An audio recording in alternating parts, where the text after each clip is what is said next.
ಅವರೇ ಕೇಂದ್ರದ ಸಚಿವರಾಗಿ ಎರಡನೇ ಬಾರಿಗೆ ಜವಾಬ್ದಾರಿಯನ್ನು ಸ್ವೀಕರಿಸಿರ್ತಕ್ಕಂಥ ಶೋಭಾ ಕರಂದ್ಲಾಜೆ ಅವರೇ, ಮತ್ತೋರ್ವ ಪಕ್ಷದ ಹಿರಿಯ ಮುಖಂಡರು ಕೇಂದ್ರದ ಸಚಿವರಾಗಿರ್ತಕ್ಕಂಥ ಸನ್ಮಾನ್ಯ ಶ್ರೀ ವಿ ಸೋಮಣ್ಣ ಅವರೇ, ಮಾಜಿ ಸಂಸದರು, ರಾಜ್ಯದಲ್ಲಿ ಪಕ್ಷವನ್ನ ಸಂಘಟನೆ ಮಾಡಿದಂಥ ಆತ್ಮೀಯರಾಗಿರ್ತಕ್ಕಂಥ ಸನ್ಮಾನ್ಯ ಶ್ರೀ ನಳಿನ್ ಕುಮಾರ್ ಕಟೀಲ್ ಜಿ ಅವರೇ, ಮಾಜಿ ಉಪಮುಖ್ಯಮಂತ್ರಿಗಳು, ಚಿತ್ರದುರ್ಗ ಲೋಕಸಭಾ ಕ್ಷೇತ್ರದ ಸಂಸದರಾಗಿರ್ತಕ್ಕಂಥ ಸನ್ಮಾನ್ಯ ಶ್ರೀ ಕಾರಜೋಳ್ ಜಿ ಅವರೇ, ಹಿರಿಯರಾಗಿರ್ತಕ್ಕಂಥ ಶ್ರೀರಾಮುಲು ಅವರೇ, ಮಾಜಿ ಉಪಮುಖ್ಯಮಂತ್ರಿಗಳಾಗಿರ್ತಕ್ಕಂಥ ಸನ್ಮಾನ್ಯ ಶ್ರೀ ಅಶ್ವಥ್ ನಾರಾಯಣ್ ಅವರೇ, ಆತ್ಮೀಯರವರು ವಿಧಾನ ಪರಿಷತ್ ಸದಸ್ಯರಾಗಿರ್ತಕ್ಕಂಥ ಸನ್ಮಾನ್ಯ ಶ್ರೀ ಸಿ ಟಿ ರವಿಜಿ ಅವರೇ, ನಿರ್ಮಲ್ ಕುಮಾರ್ ಸುರಾನಾ ಅವರೇ, ವೇದಿಕೆ ಮೇಲೆ ಆಸೀನರಾಗಿರ್ತಕ್ಕಂಥ ಎಲ್ಲ ಗಣ್ಯರೇ, ವೇದಿಕೆ ಮುಂಭಾಗದಲ್ಲಿ ಆಸೀನರಾಗಿರ್ತಕ್ಕಂಥ ಗೌರವಾನ್ವಿತ ಸಂಸದರೇ, ಶಾಸಕರೇ, ವಿಧಾನ ಪರಿಷತ್ ಸದಸ್ಯರೇ, ರಾಜ್ಯದ ಎಲ್ಲ ಪದಾಧಿಕಾರಿಗಳೇ, ರಾಜ್ಯದ ಮೂಲೆ ಮೂಲೆಗಳಿಂದ ಬಂದಿರತಕ್ಕಂಥ ಪಕ್ಷದ ಎಲ್ಲ ಹಿರಿಯ ಮುಖಂಡರೇ, ಜಿಲ್ಲೆಯ ಅಧ್ಯಕ್ಷರೇ, ಮಂಡಲದ ಅಧ್ಯಕ್ಷರೇ, ಎಲ್ಲ ಮೋರ್ಚಾ ಎಲ್ಲ ಅಧ್ಯಕ್ಷರೇ, ರಾಜ್ಯದ ಎಲ್ಲ ಪದಾಧಿಕಾರಿಗಳೇ, ಹಿರಿಯ ಎಲ್ಲ ಕಾರ್ಯಕರ್ತ ಬಂಧುಗಳೇ, ಶ್ರದ್ಧೆಯ ತಾಯಂದಿರೇ, ಪತ್ರಿಕಾ ಹಾಗೂ ಮಾಧ್ಯಮದ ಸ್ನೇಹಿತರೆ, ಬಂಧುಗಳೇ, ವಿಶ್ವ ನಾಯಕ ನರೇಂದ್ರ ಮೋದಿಜಿ ಅವರು ಬಿಜೆಪಿ ನೇತೃತ್ವದ ಎನ್ಡಿಎ ಸರ್ಕಾರ ಕೇಂದ್ರದಲ್ಲಿ ಸತತವಾಗಿ ಮೂರನೇ ಬಾರಿಗೆ ಅಧಿಕಾರಕ್ಕೆ ಬಂದಿರತಕ್ಕಂಥ ಶುಭ ಸಂದರ್ಭದಲ್ಲಿ ನಾವೆಲ್ಲರೂ ಕೂಡ ಸೇರಿದ್ದೇವೆ. ದೇಶದಲ್ಲಿರ್ತಕ್ಕಂಥ ಕೋಟ್ಯಾಂತರ ಕಾರ್ಯಕರ್ತರ ಒಂದು ಪರಿಶ್ರಮದಿಂದ,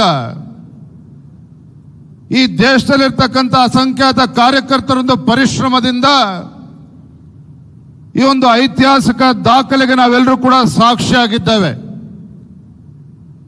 ಲೋಕಸಭಾ ಚುನಾವಣೆ ಸಂದರ್ಭದಲ್ಲಿ ಏನು ನಿರ್ಮಾಣಗೊಂಡಿದ್ದಂಥ INDA ಕೂಟ ಹೇಗಾದರೂ ಮಾಡಿ ಕೇಂದ್ರದಲ್ಲಿ ಅಧಿಕಾರಕ್ಕೆ ಬರಬೇಕು ಅನ್ನುವ ಸಂಚನ ಹಾಕಿತ್ತು. ಅನೇಕ ಪಳ್ಳು ಭರವಸೆಗಳನ್ನ ನೀಡೋದ್ರ ಮುಖೇನ ಕೇಂದ್ರದಲ್ಲಿ ಭಾರತೀಯ ಜನತಾ ಪಾರ್ಟಿಯನ್ನ ಕಿತ್ತೊಗಿಬೇಕು ಅಂತಕ್ಕಂಥ ಷಡ್ಯಂತ್ರನ ರೂಪಿಸಿದ್ರು.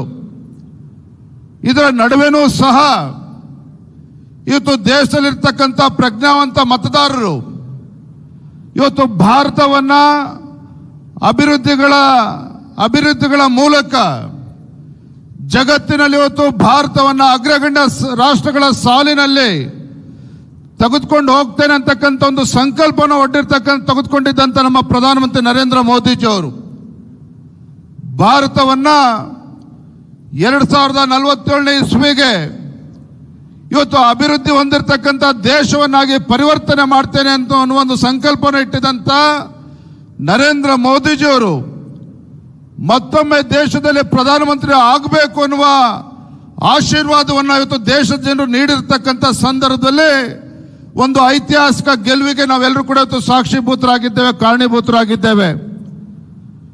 ಈ ದೇಶದಲ್ಲಿ ಇವತ್ತು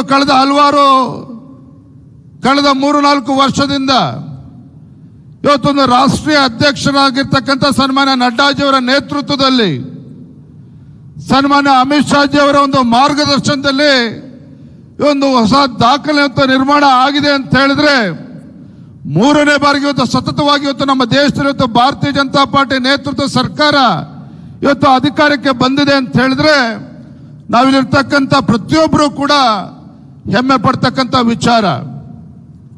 ವಿಶೇಷವಾಗಿ ಸಂದರ್ಭದಲ್ಲಿ ಕರ್ನಾಟಕ ರಾಜ್ಯದಲ್ಲಿ 1 ವರ್ಷದ ಹಿಂದೆ ರಾಜ್ಯದಲ್ಲಿ ಕಾಂಗ್ರೆಸ್ ಪಕ್ಷ ಅಧಿಕಾರಕ್ಕೆ ಬಂದಿತ್ತು. ರಾಜ್ಯದಲ್ಲಿ ಬಂದಂತ ಕಾಂಗ್ರೆಸ್ ಸರ್ಕಾರ ತನ್ನ ಅಧಿಕಾರದ ದರ್ಪದಿಂದ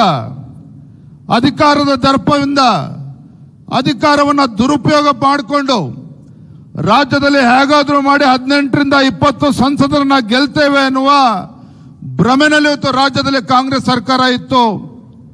ಆದರೆ ಸಂದರ್ಭದಲ್ಲಿ ಈ ರಾಜ್ಯದ ನಮ್ಮ ಅಸಂಖ್ಯಾತ ಲಕ್ಷಾಂತರ ಕಾರ್ಯಕರ್ತರಿಗೆ ನಾನು ಇವತ್ತು ಅಭಿನಂದನೆ ಸಲ್ಲಿಸೋದಕ್ಕೆ ಇಚ್ಛಪಡ್ತೇನೆ. ರಾಜ್ಯದ ಅಧ್ಯಕ್ಷನಾಗಿ ಈ ಕಾಂಗ್ರೆಸ್ ಸರ್ಕಾರದ ದರ್ಪದ ನಡುವೆನೂ ಸಹ, ಈ ಕಾಂಗ್ರೆಸ್ ಸರ್ಕಾರದ ಪಳ್ಳು ಭರವಸೆ ನಡುವೆನೂ ಸಹ ಈ ರಾಜ್ಯದಲ್ಲಿರ್ತಕ್ಕಂಥ ನಮ್ಮ ದೇವದುರ್ಲಭವಾದಂತಹ ಕಾರ್ಯಕರ್ತರೊಂದು ಪರಿಶ್ರಮದಿಂದ, ಅವರ ಒಂದು ದಬ್ಬಾಳಿಕೆ ನಡುವೆನೂ ಸಹ ಇವತ್ತು ರಾಜ್ಯದಲ್ಲಿ ಇವತ್ತು ಬಿಜೆಪಿ ಮತ್ತು ಜೆಡಿಎಸ್ ಪಕ್ಷ ಸೇರಿ 19 ಸಂಸದರನ್ನ ಗೆದ್ದಿದ್ದೇವೆ ಅಂತ ಹೇಳಿದ್ರೆ ಅದರ ಶ್ರೇಯಸ್ಸು ನಮ್ಮ ದೇವದುರ್ಲಭವಾಗಿರ್ತಕ್ಕಂಥ ಕಾರ್ಯಕರ್ತರಿಗೆ ಸಲ್ತದೆ ಅನ್ನುವ ಮಾತನ್ನ ನಾನು ಈ ಸಂದರ್ಭದಲ್ಲಿ ಹೇಳೋದಕ್ಕೆ ಇಚ್ಛಪಡ್ತೇನೆ. ಬಂಧುಗಳೇ, ಈ ಒಂದು ಲೋಕಸಭಾ ಚುನಾವಣೆಯ ಫಲಿತಾಂಶ ವಿಶೇಷವಾಗಿ ಇವತ್ತು ರಾಜ್ಯದಲ್ಲಿ ಇವತ್ತು ಮತದಾರರು ಕೊಟ್ಟಿರ್ತಕ್ಕಂಥ ಸಂದೇಶ ಏನಪ್ಪಾ ಅಂತ ಹೇಳಿದ್ರೆ, ಏನು ಕರ್ನಾಟಕದಲ್ಲಿ ಕಾಂಗ್ರೆಸ್ ಸರ್ಕಾರದ ಒಂದು ಪೊಳ್ಳು ಭರವಸೆಗಳು ಇವತ್ತು ಒಡೆದಾಳುವ ನೀತಿಯ ಜೊತೆಗೆ ಇವತ್ತು ಅಲ್ಪಸಂಖ್ಯಾತ ತುಷ್ಟೀಕರಣದ ನೀತಿಗಳನ್ನು ಇವತ್ತು ರಾಜ್ಯ ಸರ್ಕಾರ ಇವತ್ತೇನು ಅನುಸರಿಸ್ತಾ ಇದೆ, ಇದನ್ನ ಧಿಕ್ಕರಿಸಿ, ಕಾಂಗ್ರೆಸ್ ಸರ್ಕಾರದ ಆಡಳಿತ ನೀತಿಗಳನ್ನು ಧಿಕ್ಕರಿಸಿ ಇವತ್ತು ರಾಜ್ಯದ ಜನರು ನಮಗೆ ಆಶೀರ್ವಾದ ಮಾಡಿದ್ದಾರೆ ಅಂತಕ್ಕಂಥದ್ದು ನೀವು ಎಲ್ಲರೂ ಹೆಮ್ಮೆ ಪಡ್ತಕ್ಕಂಥ ಸಂಗತಿ. ಮೊನ್ನೆ ನಡೆದಂತ ಲೋಕಸಭಾ ಚುನಾವಣೆ ಕಾಂಗ್ರೆಸ್ಸಿನ ಗ್ಯಾರಂಟಿ ಒಂದು ಕಡೆ, ಕಾಂಗ್ರೆಸ್ಸಿನ ಕಟಾಕಟ್ ಸುಳ್ಳುನ ಭರವಸೆಗಳ ನಡುವೆನೂ ಸಹ ಇವತ್ತು ಭಾರತೀಯ ಜನತಾ ಪಾರ್ಟಿ 17 ಸ್ಥಾನಗಳನ್ನ, ಜೆಡಿಎಸ್ ಪಕ್ಷ 2 ಸ್ಥಾನಗಳನ್ನ ಗೆದ್ದು ಬಿಜೆಪಿ ಕಳೆದ ವಿಧಾನಸಭಾ ಚುನಾವಣೆಯಲ್ಲಿ 36% ಓಟನ್ನ ಪಡೆದುಕೊಂಡಿದ್ವಿ. ಆದ್ರೆ ನಮಗೆಲ್ಲ ತಿಳಿದಿರಲಿ, ಮೊನ್ನೆ ಲೋಕಸಭಾ ಚುನಾವಣೆಯಲ್ಲಿ ಭಾರತೀಯ ಜನತಾ ಪಾರ್ಟಿ 46.6% ಮತಗಳನ್ನು ಇವತ್ತು ಭಾರತೀಯ ಜನತಾ ಪಾರ್ಟಿ ಪಡೆದಿರ್ತಕ್ಕಂಥದ್ದು. ಅದೇ ರೀತಿ ಜೆಡಿಎಸ್ ಪಕ್ಷನೂ ಸೇರಿ ಒಟ್ಟಾರೆಯಾಗಿ ಕರ್ನಾಟಕ ರಾಜ್ಯದಲ್ಲಿ ಇವತ್ತು 51.66% ಮತಗಳನ್ನ ಇವತ್ತು ಬಿಜೆಪಿ ಮತ್ತು ಜೆಡಿಎಸ್ ಪಕ್ಷ ಪಡೆದುಕೊಂಡಿರ್ತಕ್ಕಂಥದ್ದು. ಒಂದು ಮಾತನ್ನ ವೇದಿಕೆ ಮೂಲಕ ರಾಜ್ಯದ ಕಾಂಗ್ರೆಸ್ ಸರ್ಕಾರಕ್ಕೆ ಒಂದು ಮಾತನ್ನ ಹೇಳೋದಕ್ಕೆ ಇಚ್ಛಪಡ್ತಾನೆ. ಇವತ್ತು ರಾಜ್ಯದಲ್ಲಿ ಇಂದಿನ ಕಾಂಗ್ರೆಸ್ ಸರ್ಕಾರ 9 ಸಂಸದರನ್ನ ಗೆದ್ದಿದ್ದೇವೆ ಅಂತ ಹೇಳಿ ಇವತ್ತು ತಮ್ಮ ಬೆನ್ನನ್ನು ತಾವು ತಡ್ಕೊಳ್ತಕ್ಕಂಥ ಪ್ರಯತ್ನವನ್ನ ಮಾಡ್ತಾ ಇದೆ. ಆದರೆ ಮತ್ತೊಂದು ಕಡೆ ರಾಜ್ಯದ ಮುಖ್ಯಮಂತ್ರಿಗಳಿಗೆ, ಉಪಮುಖ್ಯಮಂತ್ರಿಗಳಿಗೆ ಇವತ್ತು ನೆನಪು ಮಾಡ್ಕೊಳ್ಳೋದಕ್ಕೆ ಇಚ್ಛಪಡ್ತೇನೆ. ನೀವು 9 ಸಂಸದರನ್ನ ಗೆದ್ರೂ ಸಹ ಕರ್ನಾಟಕ ರಾಜ್ಯದಲ್ಲಿ ಇವತ್ತು ಭಾರತೀಯ ಜನತಾ ಪಾರ್ಟಿ ಇವತ್ತು 124 ಸ್ಥಾನಗಳಲ್ಲಿ, 132 ಸ್ಥಾನಗಳಲ್ಲಿ ಇವತ್ತು ಭಾರತೀಯ ಜನತಾ ಪಾರ್ಟಿ ಮತ್ತು ಜೆಡಿಎಸ್ ಪಕ್ಷನೂ ಸೇರಿ ಒಟ್ಟಾರೆಯಾಗಿ 224 ವಿಧಾನಸಭಾ ಕ್ಷೇತ್ರಗಳಲ್ಲಿ 142 ವಿಧಾನಸಭಾ ಕ್ಷೇತ್ರದಲ್ಲಿ ಇವತ್ತು ಬಿಜೆಪಿ ಮತ್ತು ಜೆಡಿಎಸ್ ಪಕ್ಷ ಮುಂದೆ ಲೀಡನ್ನ ಪಡೆದಿರ್ತಕ್ಕಂಥದ್ದು ಅನ್ನೋ ಮಾತನ್ನ ಈ ವೇದಿಕೆ ಮೂಲಕ ರಾಜ್ಯದ ಮುಖ್ಯಮಂತ್ರಿಗಳನ್ನ ನೆನಪು ಮಾಡೋದಕ್ಕೆ ಇಚ್ಛಪಡ್ತೇನೆ. ಯಾಕೆ ಮಾತನ್ನ ಹೇಳ್ತಿದ್ದೇನೆ ಅಂತ ಹೇಳಿದ್ರೆ, ಕಳೆದ 1 ವರ್ಷದಿಂದ ರಾಜ್ಯದಲ್ಲಿರ್ತಕ್ಕಂಥ ಕಾಂಗ್ರೆಸ್ ಸರ್ಕಾರ ಅನೇಕ ಭರವಸೆಗಳನ್ನು ಕೊಟ್ಟು ರಾಜ್ಯದಲ್ಲಿ ಅಧಿಕಾರಕ್ಕೆ ಬಂದಿದೆ. ಕಳೆದ ವಿಧಾನಸಭಾ ಚುನಾವಣೆಯಲ್ಲಿ ಭಾರತೀಯ ಜನತಾ ಪಾರ್ಟಿ ನಮ್ಮ ಸರ್ಕಾರ ಇದ್ದಾಗ ಸನ್ಮಾನ್ಯ ಯಡಿಯೂರಪ್ಪನವರು, ಬಸವರಾಜ ಬೊಮ್ಮಾಯಿ ಅವರು ಮುಖ್ಯಮಂತ್ರಿಗಳಾಗಿ ಉತ್ತಮ ಆಡಳಿತ ನೀಡಿದ್ರು ಸಹ, ಜನಪರ ಯೋಜನೆಗಳನ್ನು ಕೊಟ್ಟಿದ್ರು ಸಹ ಕಾಂಗ್ರೆಸ್ ಪಕ್ಷ ವಿಧಾನಸಭಾ ಚುನಾವಣೆ ಸಂದರ್ಭದಲ್ಲಿ ಅನೇಕ ಸುಳ್ಳು ಆರೋಪಗಳನ್ನ ಅಂದಿನ ಬಿಜೆಪಿ ಸರ್ಕಾರದ ಮೇಲೆ ಮಾಡಿದ್ರು. ಅನೇಕ ಸುಳ್ಳು ಆರೋಪಗಳನ್ನ, ಭ್ರಷ್ಟಾಚಾರದ ಆರೋಪಗಳನ್ನ ನಮ್ಮ ಮೇಲೆ ಮಾಡಿದ್ರು. ಒಂದು ಸುಳ್ಳನ್ನ 100 ಬಾರಿ ಹೇಳಿ ಇವತ್ತು ರಾಜ್ಯದಲ್ಲಿ ಅಧಿಕಾರಕ್ಕೆ ಬರ್ತಕ್ಕಂಥ ಕೆಲಸ ಈ ರಾಜ್ಯದಲ್ಲಿ ಇವತ್ತು ಕಾಂಗ್ರೆಸ್ ಪಕ್ಷ ಮಾಡಿದೆ. ಆದರೆ ಕಾಂಗ್ರೆಸ್ ಪಕ್ಷ ರಾಜ್ಯದಲ್ಲಿ ಅಧಿಕಾರಕ್ಕೆ ಬಂದ ಮೇಲೆ ಕಳೆದ ಒಂದು ವರ್ಷದಲ್ಲಿ ಕಾಂಗ್ರೆಸ್ ಪಕ್ಷದ ಆಡಳಿತ ವೈಖರಿಯನ್ನ ನೀವು ಗಮನಿಸಬೇಕಾಗಿದೆ. ಇವತ್ತು ಕಾಂಗ್ರೆಸ್ ಪಕ್ಷದ ಅಧಿಕಾರಕ್ಕೆ ಬಂದ ಮೇಲೆ ಏನು ರಾಜ್ಯದ ಜನರಿಗೆ ಅಭಿವೃದ್ಧಿ ಕೆಲಸಗಳನ್ನ ಮಾಡ್ತೇವೆ ಅಂತ ಹೇಳಿ ಪಳ್ಳು ಭರವಸೆಗಳನ್ನು ನೀಡಿದ್ರು. ಇವತ್ತು ಭರವಸೆಗಳೆಲ್ಲವೂ ಕೂಡ ಇವತ್ತು ನುಚ್ಚು ನೂರಾಗಿರ್ತಕ್ಕಂಥದ್ದು. ವಿಶೇಷವಾಗಿ ಸಂದರ್ಭ ಹೇಳಬೇಕಾಗಿರ್ತಕ್ಕಂಥದ್ದು, ಗ್ಯಾರಂಟಿಗಳ ಮೂಲಕ ರಾಜ್ಯದ ಜನರಿಗೆ ಒಳಿತನ್ನ ಮಾಡ್ತೇವೆ ಅಂತ ಹೇಳಿ ಗ್ಯಾರಂಟಿಗಳ ಮೂಲಕ ರಾಜ್ಯದ ಬಡ ಜನರಿಗೆ ಇವತ್ತು ಅನುಕೂಲ ಮಾಡಿಕೊಡ್ತೇನೆ ಅಂತೇಳಿ ಒಂದು ಕಡೆ ಭರವಸೆನ ಕೊಟ್ಟಿದ್ರು. ಮತ್ತೊಂದು ಕಡೆ ಭ್ರಷ್ಟಾಚಾರ ರಹಿತ ಆಡಳಿತವನ್ನ ರಾಜ್ಯದಲ್ಲಿ ನೀಡ್ತೇನೆ ಅಂತೇಳಿ ಈ ಕಾಂಗ್ರೆಸ್ ಪಕ್ಷರು ರಾಜ್ಯದ ಜನತೆಗೆ ಭರವಸೆನ ಕೊಟ್ಟು ರಾಜ್ಯದಲ್ಲಿ ಅಧಿಕಾರಕ್ಕೆ ಬಂದಿದ್ದಾರೆ. ಬಂಧುಗಳೇ, ತಾವು ನೋಡ್ತಾ ಇದ್ದೀರಿ. ಗ್ಯಾರಂಟಿ ಬಗ್ಗೆ ನಾನು ಮಾತನಾಡ್ತೇನೆ. ಆದರೆ ಕಳೆದ 1 ವರ್ಷದಲ್ಲಿ ಇವರ ಆಡಳಿತ ವೈಖರಿ ಹಿಂದೆಂದೂ ಕೂಡ ಕಂಡರಿಯದಂತ ಭ್ರಷ್ಟಾಚಾರದ ಪ್ರಕರಣಗಳು ದಿನನಿತ್ಯ ಇವತ್ತು ಬರ್ತಾ ಇರ್ತಕ್ಕಂಥದ್ದು. ಇವತ್ತು ಕಾಂಗ್ರೆಸ್ ಪಕ್ಷದ ನಿಜವಾದ ಮುಖವಾಡ ಇವತ್ತು ಕಳಚಿ ಬಿದ್ದಿದೆ ಅಂತ ಹೇಳಿದ್ರು ಕೂಡ ತಪ್ಪಾಗ್ಲಾರದು. ನಮ್ಮ ಭಾಷೆಯಲ್ಲಿ ಹೇಳೋದಾದ್ರೆ ಇವತ್ತೇನು ಭರವಸೆ ಕೊಟ್ಟು ಬಂದಿದ್ದಾರೆ ಇವತ್ತು ಕಾಂಗ್ರೆಸ್ ಪಕ್ಷದವರು, ಭ್ರಷ್ಟಾಚಾರ ರಹಿತ ಆಡಳಿತನ ಕೊಡ್ತೇವೆ ಅಂತೇಳಿ ಇವತ್ತು ಜನ ಮಾತನಾಡ್ತಾ ಇದ್ದಾರೆ. ಕಾಂಗ್ರೆಸ್ ಸರ್ಕಾರದ ಬಗ್ಗೆ, ಕಾಂಗ್ರೆಸ್ ಮುಖಂಡರ ಬಗ್ಗೆ ಮಾತನಾಡ್ತಾ ಇದ್ದಾರೆ. ಶಾಸಕ ಮಂತ್ರಿಗಳ ಬಗ್ಗೆ ನಾಯಿ ಬಾಲ ಡೊಂಕ್ಯಾಗನೋ ಕಾಂಗ್ರೆಸ್ ಸರ್ಕಾರದ ಪರಿಸ್ಥಿತಿನೂ ಕೂಡ ಅದೇ ಆಗಿರ್ತಕ್ಕಂಥದ್ದು. ದಿನನಿತ್ಯ ಭ್ರಷ್ಟಾಚಾರ. ತಾವು ನೋಡಿದಿರುವತ್ತು ವಾಲ್ಮೀಕಿ ಅಭಿವೃದ್ಧಿ ನಿಗಮದ ಹಗರಣ. ಏನಿವತ್ತು ವಾಲ್ಮೀಕಿ ದಲಿತ ಸಮುದಾಯಗಳಿಗೆ ಇವತ್ತು ಅನುಕೂಲ ಆಗಬೇಕು, ಇವತ್ತು ಆರ್ಥಿಕ ಸಹಾಯವನ್ನು ಕೊಟ್ಟು ಆ ಹಿಂದುಳಿದಿರ್ತಕ್ಕಂಥ ದಲಿತ ಸಮುದಾಯಗಳಿಗೆ ಮುಂದೆ ತರಬೇಕು ಅಂತಕ್ಕಂಥ ಉದ್ದೇಶ ಇತ್ತು. ಆ ಹಣವನ್ನ ಹೊಡೆದು, ಆ ಹಣವನ್ನ ಲೂಟಿ ಮಾಡಿ ಇವತ್ತು ನಮ್ಮ ಕರ್ನಾಟಕ ರಾಜ್ಯದಿಂದ ಆಂಧ್ರ ಪ್ರದೇಶಕ್ಕೆ ಇವತ್ತು ಬೇನಾಮಿ ಅಕೌಂಟ್ಗಳನ್ನ ಸೃಷ್ಟಿ ಮಾಡಿ, ಯಾವುದಾವುದೋ ನಕಲಿ ಖಾತೆಗಳನ್ನು ಸೃಷ್ಟಿ ಮಾಡಿ ಹಣವನ್ನ ವರ್ಗಾವಣೆ ಮಾಡಿರ್ತಕ್ಕಂಥದ್ದು ನೋಡಿದ್ದೀರಿ. ಮತ್ತೊಂದು ಕಡೆ ಮೊನ್ನೆ ಇವತ್ತು ಬೆಳಕಿಗೆ ಬಂದಿರತಕ್ಕಂಥ ಇವತ್ತು ಮೂಡಾ ಹಗರಣ. ಮೈಸೂರು ಅಭಿವೃದ್ಧಿ ಪ್ರಾಧಿಕಾರದಲ್ಲಿ ಯಾವ ರೀತಿ ಸೈಟ್ಗಳನ್ನ ಇವತ್ತು ಮುಖ್ಯಮಂತ್ರಿಗಳ ಕುಟುಂಬದ ಹೆಸರು ಆದಿಯಾಗಿ ಅನೇಕ ಮುಖಂಡರ ಹೆಸರುಗಳು ಇವತ್ತು ಕೇಳಿ ಬರ್ತಾ ಇದೆ.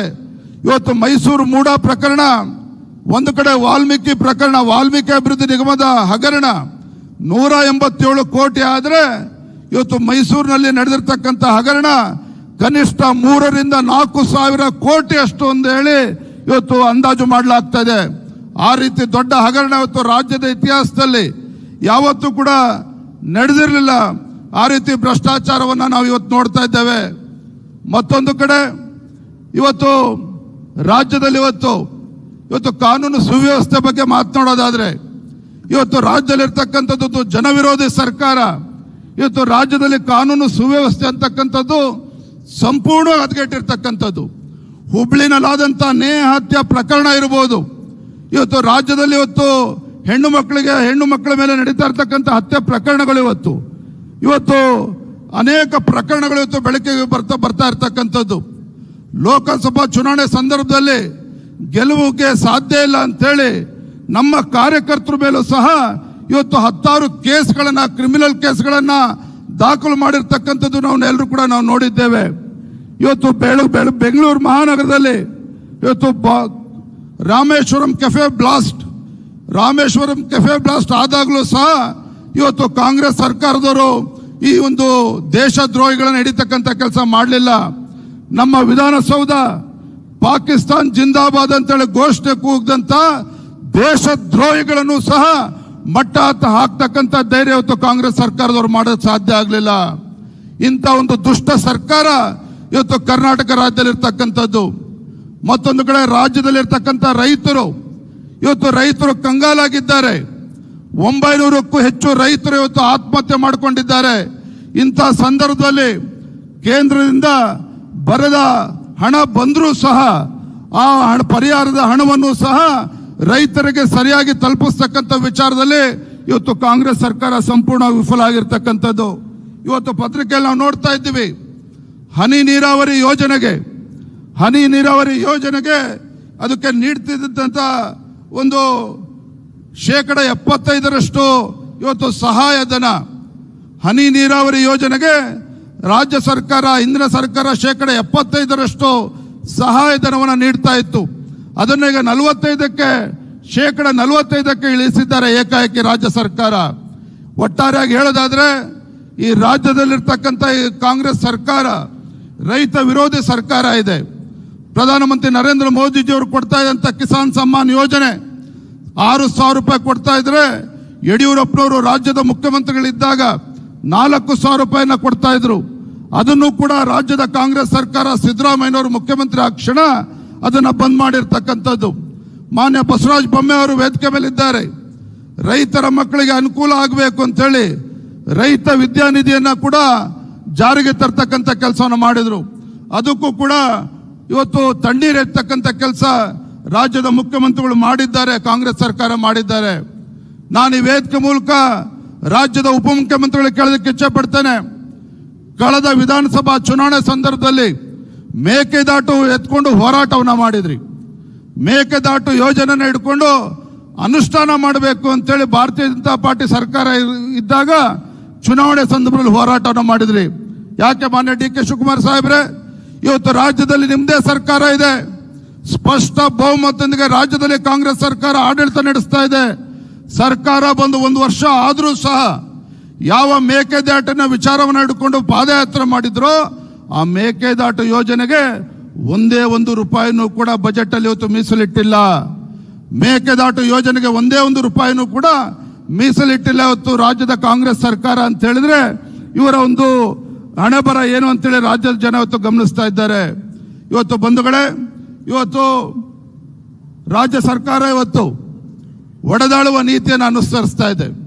ಮೊನ್ನೆ ನೋಡಿದ್ರೆ ರಾಹುಲ್ ಗಾಂಧಿ ಅವರು ಲೋಕಸಭೆಯಲ್ಲಿ ಮಾಡಿರ್ತಕ್ಕಂಥ ಭಾಷಣ 3 ಬಾರಿ ಸತತವಾಗಿ ಕೇಂದ್ರದಲ್ಲಿ ಕಾಂಗ್ರೆಸ್ ಪಕ್ಷವನ್ನು ಅಧಿಕಾರಕ್ಕೆ ತರ್ತೇನೆ ಅಂತಲೇ ಪ್ರಯತ್ನ ಮಾಡಿ ವಿಫಲ ಆದಂತಹ ಕಾಂಗ್ರೆಸ್ ಪಕ್ಷದ ಮುಖಂಡ ರಾಹುಲ್ ಗಾಂಧಿ ಅವರು ಒಬ್ಬ ಜವಾಬ್ದಾರಿಯುತ ವಿರೋಧ ಪಕ್ಷದ ನಾಯಕ ಸ್ಥಾನವನ್ನು ಪಡೆದುಕೊಂಡು ಲೋಕಸಭೆಯಲ್ಲಿ ಮೊನ್ನೆ ಚೊಚ್ಚಲ ಭಾಷಣವನ್ನು ಮಾಡಿದ್ದಾರೆ.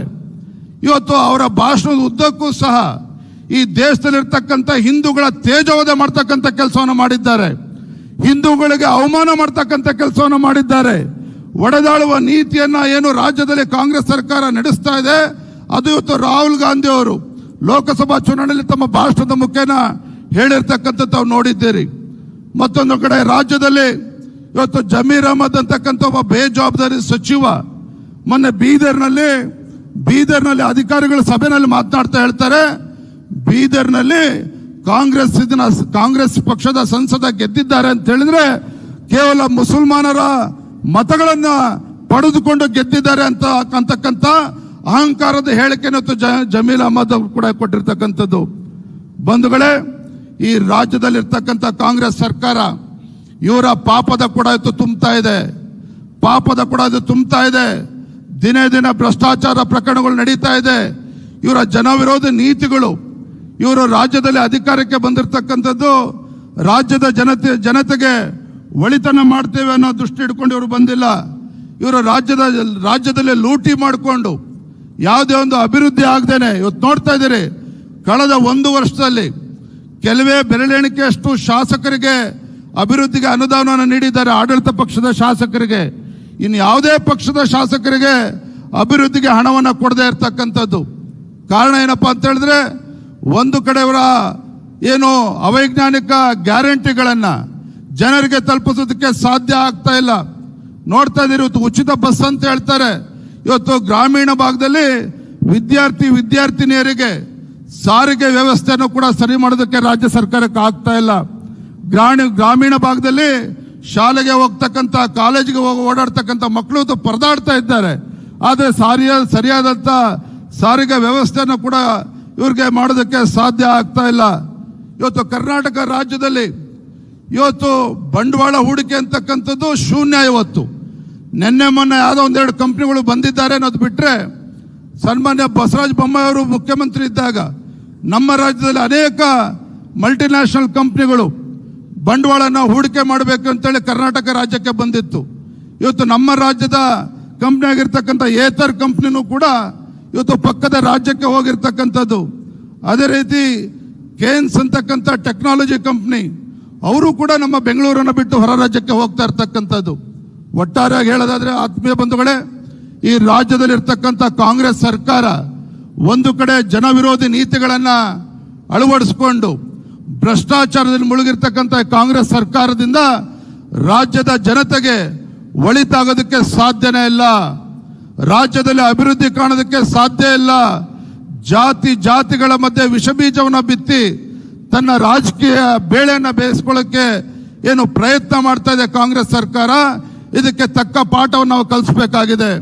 ತಾವು ನೋಡ್ತಾ ಇದ್ದೀರಿ, ನಮ್ಮೆಲ್ಲ ರಾಜ್ಯದಲ್ಲಿರ್ತಕ್ಕಂಥ ನಮ್ಮ ಪಕ್ಷದ ಮುಖಂಡರು, ಕಾರ್ಯಕರ್ತರು ಕಳೆದ 15-20 ದಿನಗಳಿಂದ ನಿರಂತರವಾಗಿ ನಾವು ಹೋರಾಟವನ್ನು ಮಾಡ್ತಾ ಇದ್ದೇವೆ. ಇವತ್ತು ಪೆಟ್ರೋಲ್ ಡೀಸೆಲ್ ಮೇಲೆ ಇವತ್ತು ತೆರಿಗೆಯನ್ನು ಜಾಸ್ತಿ ಮಾಡಿರ್ತಕ್ಕಂಥದ್ದು, ಪೆಟ್ರೋಲ್ ಡೀಸೆಲ್ ಮೇಲೆ ತೆರಿಗೆಯನ್ನು ಜಾಸ್ತಿ ಮಾಡಿರ್ತಕ್ಕಂಥ ಪರಿಣಾಮ ಇವತ್ತು ಅಗತ್ಯ ವಸ್ತುಗಳ ಬೆಲೆ ಇವತ್ತು ಗಗನಕ್ಕೆ ಏರಿರ್ತಕ್ಕಂಥದ್ದು. ಹಾಲಿನ ದರ ಜಾಸ್ತಿ ಮಾಡ್ತಾರೆ, ಹೈನುಗಾರಿಕೆಗೆ ಪ್ರೋತ್ಸಾಹ ಧನ ಕಳೆದ 1 ವರ್ಷದಿಂದ ಕೊಡ್ತಾ ಇಲ್ಲ. 1000 ಕೋಟಿಗೂ ಹೆಚ್ಚು ಇವತ್ತು ಹೈನುಗಾರಿಕೆ ಮಾಡ್ತಕ್ಕಂಥ ರೈತರಿಗೆ ಇವತ್ತು 1000 ಕೋಟಿಗೂ ಹೆಚ್ಚು ಅನುದಾನ ಪ್ರೋತ್ಸಾಹ ಧನವನ್ನ ಇವತ್ತಿಗೂ ಕೂಡ ರಾಜ್ಯ ಸರ್ಕಾರ ಕೊಡ್ತಾ ಇಲ್ಲ. ಒಟ್ಟಾರೆಯಾಗಿ ಭ್ರಷ್ಟ ಕಾಂಗ್ರೆಸ್ ಸರ್ಕಾರ, ಜನವಿರೋಧಿ ಕಾಂಗ್ರೆಸ್ ಸರ್ಕಾರದ ವಿರುದ್ಧ ಭಾರತೀಯ ಜನತಾ ಪಾರ್ಟಿ ನಾವೆಲ್ಲರೂ ಸಹ ನಿರಂತರವಾಗಿ ಹೋರಾಟವನ್ನು ಮಾಡ್ಕೊಂಡು ಬರ್ತಾ ಇದ್ದೇವೆ. ನಾಡಿದ್ದು 15ನೇ ತಾರೀಕು ಏನು ಅಧಿವೇಶನ ಪ್ರಾರಂಭ ಆಗ್ತದೆ, ಮಾನ್ಯ ವಿರೋಧ ಪಕ್ಷದ ನಾಯಕರು ವೇದಿಕೆ ಮೇಲಿದ್ದಾರೆ.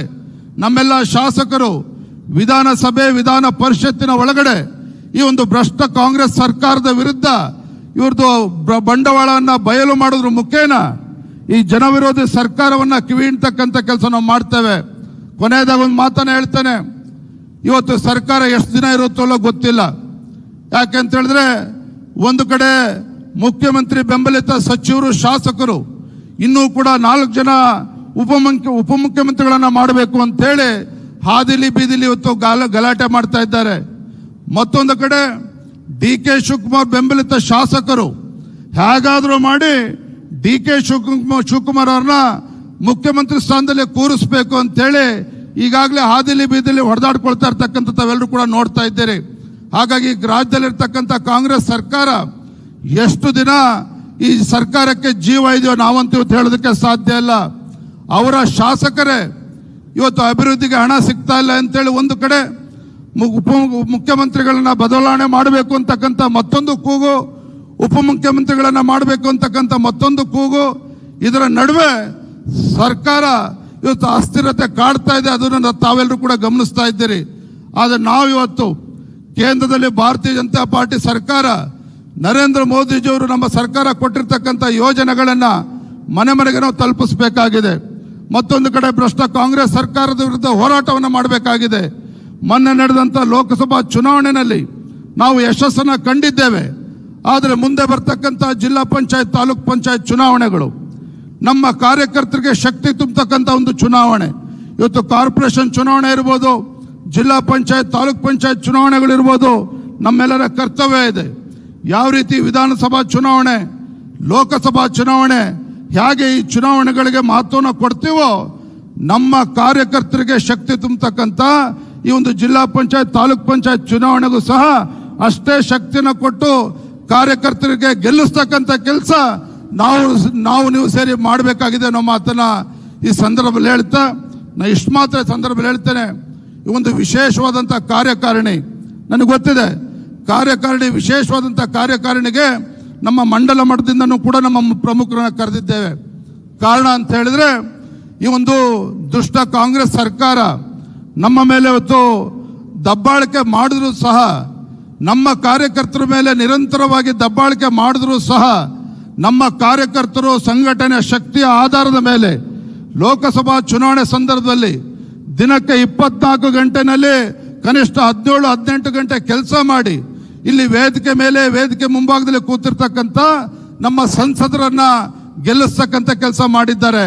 ಹಾಗಾಗಿ ಮತ್ತೊಮ್ಮೆ ಹೇಳ್ತೇನೆ, ನಾವು ರಾಜ್ಯದಲ್ಲಿ ಇವತ್ತು 19 ಜನ ಸಂಸದರು ಗೆದ್ದಿದ್ದೇವೆ ಅಂತ ಹೇಳಿದ್ರೆ ಅದರ ಶ್ರೇಯಸ್ಸು ಈ ರಾಜ್ಯದಲ್ಲಿರ್ತಕ್ಕಂಥ ಅಸಂಖ್ಯಾತ ನಮ್ಮ ದೇವದುರ್ಲಭವಾದಂಥ ಕಾರ್ಯಕರ್ತರಿಗೆ ಸಲ್ತದೆ ಅನ್ನೋ ಮಾತನ್ನ ಈ ಸಂದರ್ಭದಲ್ಲಿ ಹೇಳ್ತಾ, ನಾನು ಬಹಳ ಸಂತೋಷದ ಮಾತನ್ನ ಹೇಳ್ತೇನೆ. ರಾಜ್ಯದ ಅಧ್ಯಕ್ಷರಾಗಿ ಜವಾಬ್ದಾರಿಯನ್ನು ತೆಗೆದುಕೊಂಡು ರಾಜ್ಯಾದ್ಯಂತ ಪ್ರವಾಸ ಮಾಡಿದ್ದೇನೆ. ಪಕ್ಷ ಸಂಘಟನೆಗೆ ಶಕ್ತಿ ತುಂಬತಕ್ಕಂಥ ಕೆಲಸವನ್ನು ಮಾಡಿದ್ದೇನೆ. ಮುಂದಿನ ದಿನಗಳಲ್ಲೂ ಕೂಡ ಏನು ಆಗಸ್ಟ್ ನಂತರದಲ್ಲಿ ರಾಜ್ಯಾದ್ಯಂತ ಪ್ರತಿ ಜಿಲ್ಲೆಗೂ ಬರ್ತೇನೆ. ಪ್ರತಿ ಜಿಲ್ಲೆ ಪ್ರವಾಸ ಮಾಡಿ ಪ್ರತಿ ಜಿಲ್ಲೆಯಲ್ಲೂ ಕೂಡ ನಮ್ಮ ಹಿರಿಯ ಮುಖಂಡರನ್ನ ಭೇಟಿ ಮಾಡ್ತೇನೆ, ಕಾರ್ಯಕರ್ತರನ್ನ ಭೇಟಿ ಮಾಡ್ತೇನೆ. ಜಿಲ್ಲಾ ಪಂಚಾಯತಿ, ತಾಲೂಕ್ ಪಂಚಾಯತಿ ಮುಂದೆ ಸಂಘಟನೆಗೆ ಶಕ್ತಿ ತುಂಬತಕ್ಕಂಥ ಕೆಲಸ ನಿಮ್ಮೆಲ್ಲರ ಸಹಕಾರದಿಂದ, ತಮ್ಮೆಲ್ಲರ ಸಹಕಾರದಿಂದ ಎಲ್ಲ ಹಿರಿಯರ ಒಂದು ಮಾರ್ಗದರ್ಶನದಲ್ಲಿ ನಾನು ಮಾಡ್ತೇನೆ ಅನ್ನುವ ಭರವಸೆನ ಸಂದರ್ಭದಲ್ಲಿ ಕೊಡ್ತಾ ತಮ್ಮೆಲ್ಲರೂ ಕೂಡ ಶುಭವಾಗಲಿ. ಪಕ್ಷವನ್ನು ಮುನ್ನಡೆಸ್ತಕ್ಕಂಥ ಶಕ್ತಿ ಆ ಭಗವಂತ ನಿಮಗೂ ಕೊಡಲಿ. ನಾವೆಲ್ಲರೂ ಸಹ ಸಾಮಾನ್ಯರಲ್ಲಿ ಸಾಮಾನ್ಯರಾಗಿ ನಾವೆಲ್ಲರೂ ಕೂಡ ಕಾರ್ಯಕರ್ತರ ಒಗ್ಗಟ್ಟಾಗಿ ಒಂದಾಗಿ ಈ ಪಕ್ಷವನ್ನು ಮುನ್ನಡೆಸ್ತಕ್ಕಂಥ ಕೆಲಸ ಮಾಡೋಣ ಅಂತಕ್ಕಂಥ ಮಾತನ್ನು ಹೇಳ್ತಾ ತಮ್ಮೆಲ್ಲರೂ ಕೂಡ ವಂದಿಸಿ ನನ್ನ ಮಾತನ್ನು ಮುಗಿಸ್ತೇನೆ. ಬಲೋ ಭಾರತ್ ಮಾತಾ ಕಿ, ಬಲೋ ಭಾರತ್ ಮಾತಾ ಕಿ. ದೇಶದ ಹೆಮ್ಮೆಯ ಪ್ರಧಾನಮಂತ್ರಿ ನರೇಂದ್ರ ಮೋದಿಜಿ ಅವರಿಗೆ, ದೇಶದ ಹೆಮ್ಮೆಯ ಪ್ರಧಾನಮಂತ್ರಿ ನರೇಂದ್ರ ಮೋದಿಜಿ ಅವರಿಗೆ, ರಾಷ್ಟ್ರೀಯ ಅಧ್ಯಕ್ಷ ಇರ್ತಕ್ಕಂಥ ಜಗತ್ ಪ್ರಕಾಶ್ ನಡ್ಡಾಜಿ ಅವರಿಗೆ ಬಲೋ ಭಾರತ್ ಮಾತಾ ಕಿ. ನಮಸ್ಕಾರ.